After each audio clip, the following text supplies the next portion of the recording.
Already running behind schedule, before its release, Clap for the Wolfman, an open letter to Lorne Wolfson, is being rebranded. The 20-minute CRTV production is now called Legalized Extortion, Censored. Why the last-minute name change right before release? Well, during script discussions with legal, it became apparent that this video production, while conceived and built as an open letter to Mr. Lorne Wolfson of Torque & Mains LLP of Toronto, has exceeded its initial scope. While the presentation is still that of a customer complaint regarding services rendered on November 22, 2017, much discussed in the video, is intended for the entire viewing audience and not directly to Mr. Wolfson himself. You see, the respondent found Mr. Wolfson's approach that day to be emblematic of his entire 2+ year experience in the throes of Ontario family law.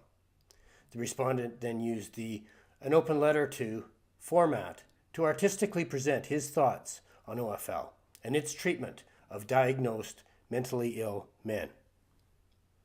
To reiterate, much presented in the Legalized Extortion, Censored video is new information to Mr. Wolfson, and the respondent views Mr. Wolfson, when making such statements, no different than any other viewer of the documentary.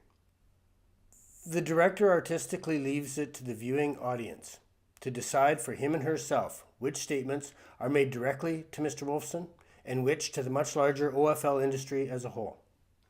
Further, the thoughts and opinions expressed are those of the respondent and do not necessarily agree with those of CanadaRocks.tv and its potential sponsors.